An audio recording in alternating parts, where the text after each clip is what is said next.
Olá, eu sou a Teresa Amar Ribeiro e está a ouvir o Economia Dia a Dia, o podcast que lhe dá respostas simples e resumidas para os principais temas da economia nacional e internacional. Todos os sábados lançamos um episódio que explora um tema económico em destaque durante a semana. Neste episódio falamos sobre a polémica que surgiu, esta semana, relativa à compra de ações do CTT por parte do Estado, através da empresa Par Pública. Notícia avançada pelo Jornal Económico. Os CTT foram privatizados entre 2013 e 2014 pela governação do PSD-CDS-PP, numa altura que Portugal recebia assistência financeira.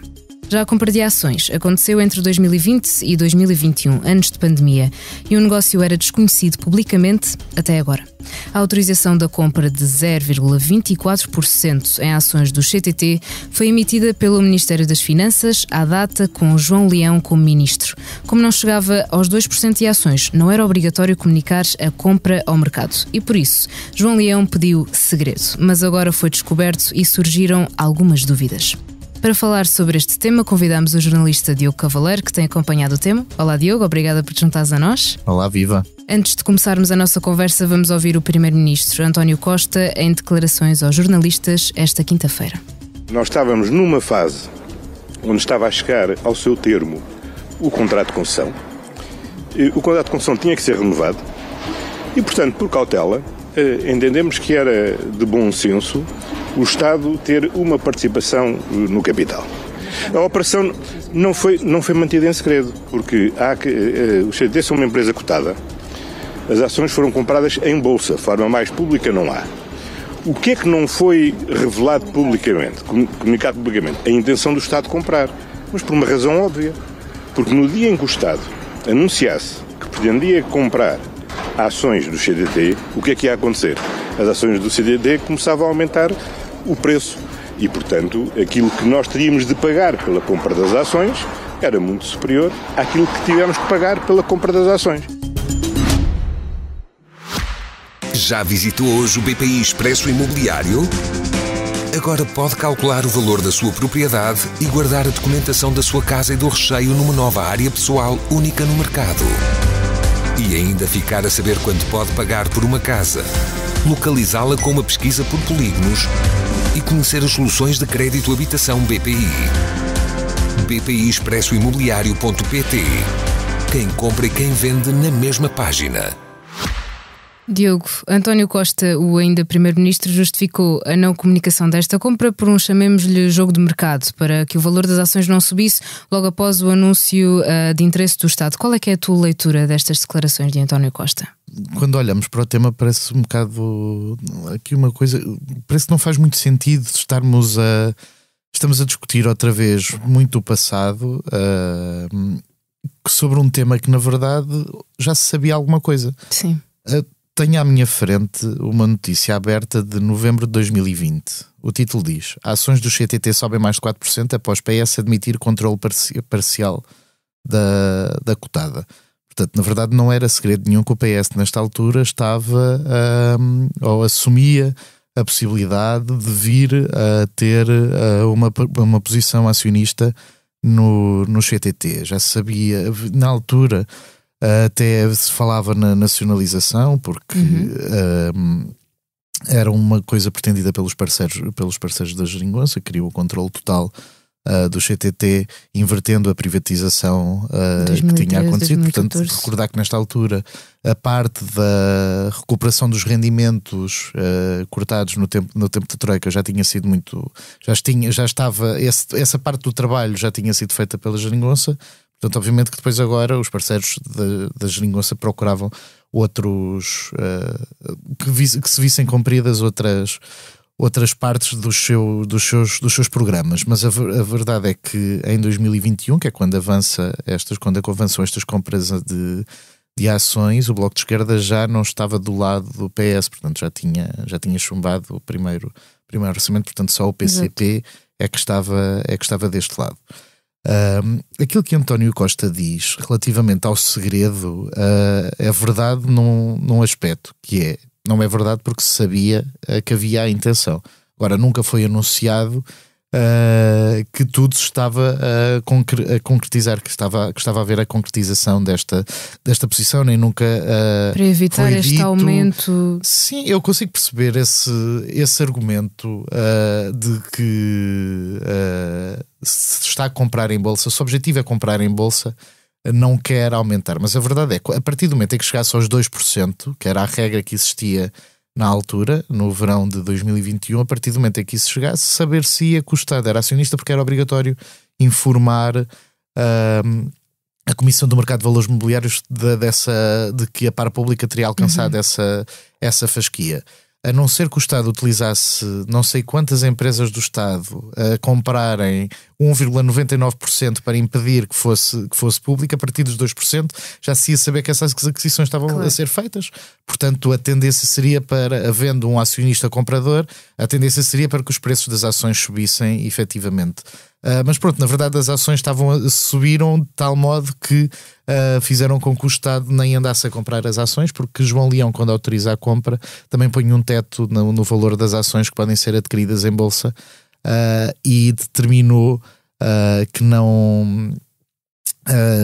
que elas não acontecessem. E portanto, por daí que o Estado tenha ficado com 0,24% apenas do capital do CTT, e na verdade é isso que estamos a discutir. Estamos a discutir uma participação de 0,24%, que é aquilo que se concretizou. Obviamente que está inscrito em documentos do Estado essa possibilidade de chegar aos 13%, mas... Porque aí, chegando aos 13%, já era necessário informar exatamente o mercado, e por isto a CMVM poderá abrir um inquérito. Diogo, achas que não fará sentido a abertura desse inquérito? Aquilo que a CMVM diz, a CMVM nas respostas que está a dar sobre este tema, é que não teria de haver comunicação. A Constituição, estou a ler, a citação é: a Constituição de posições em sociedades cotadas é legítima e não consubstancia por si só qualquer tipo de irregularidade. Mesmo com a intenção dos 13%. Exatamente, a participação adquirida era inferior àquela que era o limite que existia na altura, que era 2%, porque também recordo que no final de 2021 foi alterado o Código de Valores Mobiliários e este limite de 2% passou para 5%. E já agora noto que os partidos de direita acusam esta operação de ter sido secreta e feita para esconder a parte, para não ter de ser comunicado ao mercado, como o próprio João Leão admite no seu despacho, mas a verdade é que esta fasquia mínima de 2% passar para 5% foi aprovada num diploma que saiu do governo, mas que foi ao Parlamento, que o PS aprovou e que a direita toda, portanto em 2021 foi a Chega, IL, PSD e CDS, e o PAN também, abstiveram-se, portanto viabilizaram a aprovação deste diploma, que tinha este aumento de secretismo, vá lá, em torno das posições acionistas que existem em empresas cotadas. Mas deixa-me pegar aqui noutro ponto, Diogo, também ainda na CMVM. A compra destas ações não estava presente nos relatórios de contas da Par Pública. Porquê é que a Par Pública só agora é que publicou exatamente esses documentos? Na verdade, há uma justificação dada pela empresa de que a divulgação que é a história, na altura foi decidido que a divulgação da informação poderia influenciar o preço das ações e que, portanto, seria negativo e poderia prejudicar esse objetivo da aquisição de compras. Agora, isto foi tornado público porque esse despacho já passou. Portanto, o despacho é de, se não estou em erro, agosto de 2021, portanto já passaram 2 anos e meio, quase 2 anos e meio desse despacho que pedia segredo, sendo que esse despacho só dava autorização para as compras acontecerem até ao limite de 2% e até junho de 2022, portanto já os efeitos desse despacho já não estão em cima da mesa. E na verdade aquilo que aconteceu é, tivemos uma notícia pública do Jornal Económico que trouxe este tema acima e a Par Pública e o Ministério das Finanças acharam por bem divulgar este tema. Acho que há uma coisa, e é isso que acho que pode ser um tema, e ainda até à primeira pergunta que me fizeste, que é António Costa, efetivamente ontem foi bastante claro, ontem quando falou deste assunto, foi bastante claro, até bastante mais claro que Pedro Nuno Santos. Foi bastante claro sobre quais é que eram as intenções, porque é que o governo quis avançar com aquele aspecto, com esta operação. Na verdade, essa clareza podia já ter alguns anos, não é? Podia já ter sido, obviamente que na altura o PS assumia isto tudo, mas o governo e António Costa também assumiu, eu tenho ideia, num debate parlamentar com Jerónimo de Sousa, que era então líder do PCP, mas a verdade é hoje estamos em 2024, janeiro de 2024, estamos a discutir o tema que era uma prioridade em 2021. Não houve neste período um qualquer momento em que o governo tenha achado, olha, importante dizer, nós tivemos este objetivo de chegar, de nos tornarmos uns acionistas, os maiores acionistas do CTT, porque o objetivo dos 13% não vem do nada, é porque era o objetivo de igualar o maior acionista que existia na altura, que era o grupo de Manuel Champalimau. Portanto, há aqui um objetivo que podia ter sido assumido e eu acho que nunca foi assumido, que o caminho para o alcançar, ou seja, o objetivo foi assumido, o caminho para o alcançar nunca foi. E na verdade acho que durante estes anos podia ter havido alguma dessa indicação, porque entretanto o contrato de concessão também foi renovado e acho que teria havido margem para o governo ter dito, nós tivemos este objetivo, conseguimos agora negociar o contrato de concessão, estamos satisfeitos com isso, portanto deixamos cair o objetivo de ter esta posição no CTT, porque acho que nunca se perde. Eu não sou a favor de transparência total, porque acho em tudo, porque é aquela história de se soubermos tudo do nosso vizinho, obviamente que vamos achar muita coisa mal, e acho que não tem de haver uma transparência total. Acho que há coisas aqui que obviamente tinham de ter sido esclarecidas antecipadamente. Exatamente. De todas as formas estão agora a ser esclarecidas e líderes políticos estão também a falar sobre o assunto. À direita pedem-se explicações e à esquerda fala-se na nacionalização do CTT, que também já falámos aqui os dois. Vamos primeiro à direita, à oposição, Diogo. Hugo Soares, secretário-geral do PSD, começou por acusar o PS de negociações com o Bloco de Esquerda para a aprovação do Haddad Orçamento do Estado. Também já falaste disso, as acusações já foram postas de lado. Luís Montenegro, líder do PSD, não poupou na crítica, considerando a situação uma bandalheira, e aponta o dedo a Pedro Nuno Santos. Vamos ouvi-lo. Quando a pessoa que é responsável por isso sacode a água do capote e diz que não é nada com ele, que é com outros, isto é uma bandalheira. E se é uma bandalheira, os portugueses devem aproveitar as eleições do próximo dia 10 de março para acabar com a bandalheira. André Ventura, do Chega, seguiu a mesma linha e pediu explicações aos envolvidos. Antes de irmos às respostas da esquerda, Diogo, esta era uma reação esperada pela oposição? Parece-me que sim, porque este tema apanha o CTT, que estavam sob a tutela de Pedro Nuno Santos, que hoje em dia é o secretário-geral do PS. Estamos a caminhar para as eleições, portanto tinha ingredientes para pegar. E é assim que termina também Montenegro. Para caminhar assim, tínhamos os ingredientes para que isto fosse algum tema, mas a verdade é, se formos, era o que estava a dizer, são 0,24% de ações do CTT que foram adquiridas. Obviamente que depois há toda a parte que já falámos dos 13%, de querer ser o maior acionista, mas é óbvio que todo o tema que possa tocar e possa trazer alguma nuvem sobre o opositor nestas eleições, obviamente nesta que isso vai ser... Nesta campanha vai ganhar outra relevância. Exato, que isso é aproveitado, porque eu diria, será que esta polémica teria tanta força se fosse... se tivesse sabido isto há um ano, será que teria tido a mesma força? Vamos então saber à esquerda. Pedro Nuno Santos disse que sabia e concordava com aquilo que tinha sido feito, mas que não fez parte da decisão e defendeu a nacionalização do CTT. Lá está, vamos também ouvir Pedro Nuno Santos. Era uma empresa que, quando era pública, prestava um serviço de qualidade. A relação que os portugueses tinham com o CTT era uma relação de muito respeito, uma boa relação.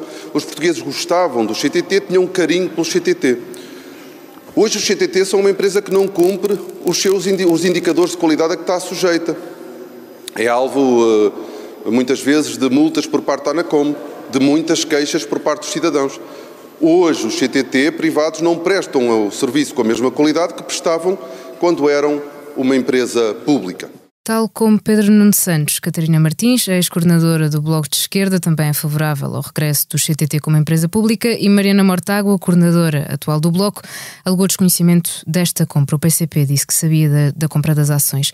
Diogo, em primeiro queria a tua análise destas declarações e pergunto-te ainda, com a possibilidade de termos Pedro Nuno Santos como primeiro-ministro, poderemos voltar a ter os CTT nacionalizados? Nas declarações que deu no Parlamento, Pedro Nuno Santos disse que a intenção de alcançar estes 13% estava fora da... Não estava previsto. Obviamente que ele não está ainda. Se ele quiser, se porventura nas eleições de 10 de março sair vencedor e depois precisar dos parceiros à esquerda, é óbvio que pode ser um dos temas de negociação. Ninguém sabe quais é que são as temáticas que estão em cima da mesa. O que Pedro Nuno Santos ontem garantiu é que do lado do PS o tema de força na estrutura acionista do CTT não existe. Agora, há uma coisa que Pedro Nuno Santos e António Costa referem, é que consideram que o facto da infraestrutura de distribuição de serviço postal estar nas mãos da empresa CTT causa apreensão e coloca sempre o Estado numa posição frágil quando renegocia esses contratos, porque é a única empresa que tem capacidade e capilaridade por todo o país para chegar para cumprir esse desidrato de interesse público. Portanto, obviamente que é um tema que à esquerda interessa, mas não... Esta indicação, se recuarmos até 2021, esta indicação que o PCP sabia de que estavam a ser feitas compras não foi suficiente para o orçamento passar, não é? Certo. Portanto, não chegou não cumpriu esse objetivo. Se agora o PS vai admitir outra perspectiva sobre esta empresa para conseguir captar os interesses dos outros partidos, não sabemos. É futurologia. Agora o que sabemos é quais é que são os objetivos a partir dos quais estamos a partir, que é a esquerda não quer os CTT privados e o PS considera que os CTT privados não prestam o mesmo serviço que prestavam quando foram públicos, coisa que a empresa, por exemplo, discorda e acha que presta o melhor serviço agora, e que o que aconteceu foi uma quebra do volume do serviço postal, porque a forma de consumo e de comunicação das pessoas também mudou. Portanto, temos aqui perspectivas bastante diferentes sobre o que é que aconteceu à volta desta empresa na última década. Diogo, em forma de conclusão, a última pergunta que te faço é: porque é que houve interesse do Estado em comprar estas ações depois de anos antes ter privatizado a empresa de Correios? Mudou quem estava no governo, mudou a perspectiva. Eu tenho ideia que a privatização do CTT já estava prevista quando o PS de José Sócrates ainda está no poder. Depois é o governo de Passos Coelho que determina os moldes da privatização, e é os moldes da privatização que o PS mais ataca, que é a privatização da infraestrutura, dela não ter ficado no Estado. Pedro Nuno Santos até falou das estradas, portanto nós temos as estradas e o Estado tem as estradas e concessiona depois a sua utilização, mas isso não acontece no CTT, porque o CTT é que tem tanta infraestrutura como depois a atividade, como asseguram depois a operação. Portanto, há essa grande crítica que a esquerda faz, e que o PS alinha, que é a forma como a privatização foi assegurada, e era só mais uma empresa que o PS considerava que tinha sido privatizada de forma desadequada por parte do PSD e do CDS, ao contrário da direita, que considera que não é por a empresa estar nas mãos do Estado que prestam um melhor serviço. Portanto, obviamente que o que houve entre o ponto da privatização e da ida para a Bolsa e depois o ponto da hipótese de reversão é porque temos perspectivas políticas completamente diferentes. Que fazem. É saudável em democracia haver olhares diferentes. Depois, obviamente, que tem de haver uma coisa que é se a utilização dos dinheiros públicos é ou não a adequada face ao cumprimento desses objetivos. E acho que esse é que é um ponto bastante central, sendo que neste caso, por exemplo, aquilo que aconteceu, a aquisição do 0,24, o montante é muito pouco, mas o Tribunal de Contas, por exemplo, já veio dizer que poderá olhar para esta temática, mas é um valor bastante residual. Mas a verdade é que o ponto central de uma democracia é haver decisões diferentes e haver capacidade de escrutínio dessas decisões e haver depois capacidade de avaliar se essas decisões efetivamente foram tomadas em benefício e em que o custo-benefício de tais decisões foram avaliadas. Eu acho que esse é um ponto bastante central, que é avaliar previamente às decisões, avaliar o custo-benefício de cada opção e depois ter capacidade de perceber efetivamente se a decisão foi a certa ou não. Diogo, muito obrigada. Obrigado, Bel. Esta semana é tudo aqui no Economia Dia a Dia. Convido ainda a ouvir os novos episódios que resultaram do Festival de Podcasts do Expresso. O Céu é o Limite, com o CEO da empresa, Francisco Pedro Balsemão. Geração 70, com Pedro Nuno Santos. Comissão Política, com Luís Montenegro. Money Money Money, com Pedro Cisa Vieira. Viva Voz, com Miguel Sousa Tavares. Expresso da Manhã, com o Presidente da República, Marcelo Rebelo de Sousa. A Beleza das Pequenas Coisas, com Susana Peralta. E Coisa que não edifica nem destrói, com a equipa do Isto é Gozar, com quem trabalha. A sonoplastia deste episódio foi de João Martins. Muito obrigada, João, e a si, obrigada por estar desse lado. Se tem questões ou dúvidas que gostaria de ver explicadas aqui no Economia Dia a Dia, envie um e-mail para tearribeiros@expresso.empresa.pt. Voltamos já na segunda, com mais novidades económicas.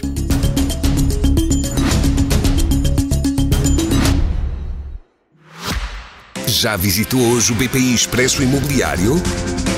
Agora pode calcular o valor da sua propriedade e guardar a documentação da sua casa e do recheio numa nova área pessoal única no mercado.